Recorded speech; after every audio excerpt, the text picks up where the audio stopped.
of those prizes, is there any wine involved? I don't know. That's a good idea. Yeah. We're gonna have good prizes. Right, so carrying on from the bits we did earlier, I'm just going to read part of the next chapter. In this chapter, we start talking about the Neutralis. The Neutralis is the name I've given to vampires. In my research, I found out that people who need blood to survive is actually a real disease.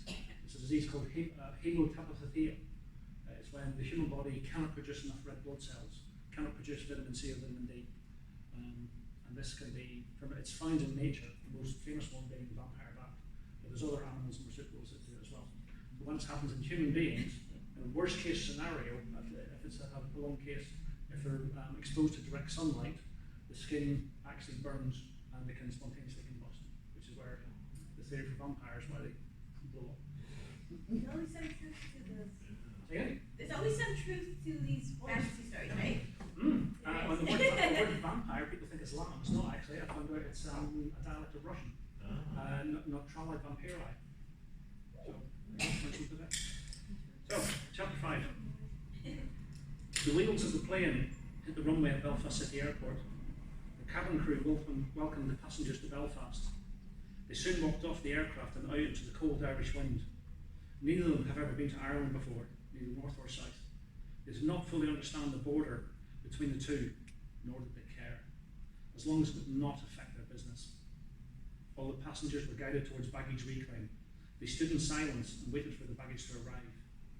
They looked around at those who congregated around the conveyor belt. Both quickly identified the plainclothes police officers who were visible at one side. The baggage started to arrive in the conveyor belt. They were all shapes and sizes, some matching. A large rucksack, probably for that hill walker, a folded up pram, and a large plain grip for which they were waiting. One of them moved forward and lifted it. Without speaking, they walked towards the exit. The glass-panelled automatic doors opened. They were almost the last to leave. When off to one side, 3 people attracted their attention. The older man, who'd been in the chair at the farmhouse, walked towards them. He was flanked by 2 who were younger than he was. Both appeared to be in their mid-40s. They stopped about 5 feet away. The older man bowed his head towards the 2 men, but he did not offer his hand. "Welcome," he was answered with a nod. The older man stepped back and extended his right arm towards the exit doors and continued, "Please, if you would follow me." He turned and walked away towards the door with the 2 men following. The 2 men with him followed several feet behind. They walked outside and paused as the large Mercedes pulled up. The older man opened the rear door and the 2 men climbed in. The holdout was placed in the boot of the car. Once the old man had climbed into the front, they slowly moved off. A second car would follow close behind. It did not take long before the cars were out of the city and off up the motorway. One of the visitors spoke. His accent, very Russian, was a thick one.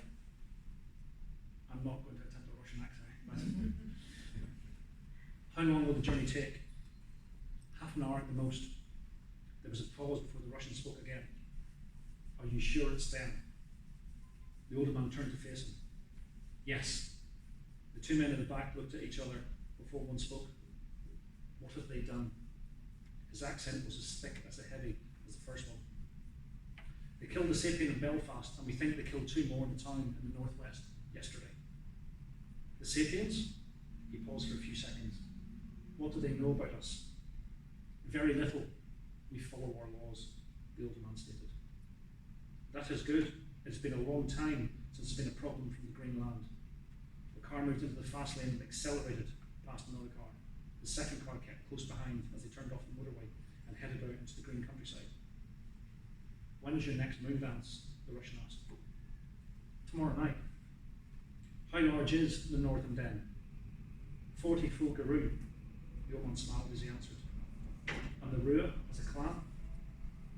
The older man rested his head on the headrest and gave in a very comfortable car before he answered. "Over 300 Garou." "Have they been informed of our arrival?" "Yes, of course. Your guests are there on Friday night. We will escort you down there for the feast. Any requests you have will be attended to." The older man did not have to say the last part of the sentence. That would be taken for granted. The two men in the back sighed in silence as the journey continued.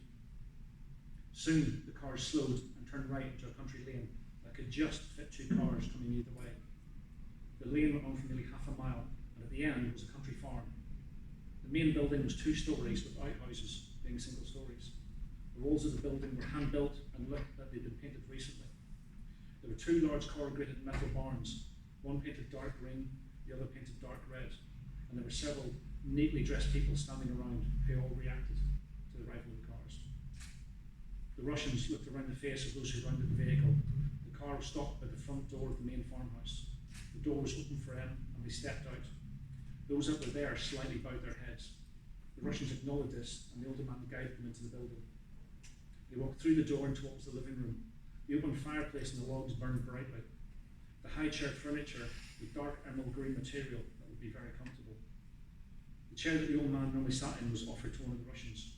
The other sat on the 2-seat sofa directly facing the fire.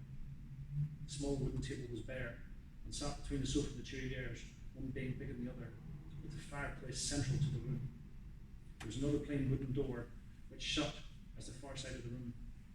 The room had been empty until they'd all walked in, and several of the men who'd been outside joined them. The phone in one of their pockets bleeped and all heads turned. A red face fumbled for the pocket for the phone. The text message was read and the phone returned to the pocket. The Russians spoke to each other very briefly in their own language. The old man knew it was not for their ears. The Russian who was in the chair turned towards the older man. He was invited to sit. "Well, Gospodin O'Brien," he said to the one who was on the sofa. The second one sat forward and spoke in English. "Ha, in this country they say Mr., not Gospodin." He was half smiling as he spoke. He nodded to the older man. The first one spoke again, restarting what he was saying. "Sorry, Mr. O'Brien. About your visitors. Tell me what you know." Carl O'Brien sat forward just before he began. Just over 2 weeks ago, a Sapien was killed in Belfast. He was seen following a woman that has not been identified. He was discovered the following morning by a shopkeeper walking his dogs. "Definitely not one of yours," the first Russian asked. "Definitely not. Hunt as a pack, or not at all?" Carl repeated the law. "We had Garou in Belfast that night, but nowhere near there." "What were they doing in Belfast?" asked the one sitting on the sofa. "Observing the Neutralis." Both the Russians raised their eyebrows. They shared a look and returned their attention to their host. "The truce still holds here and has not been broken since the war." Carl had observed the reaction of the Russians. "We observe each other." "How strong is their coven?" asked the Russian on the sofa. "Weak, less than 10 in total. No threat, and their feeding is controlled."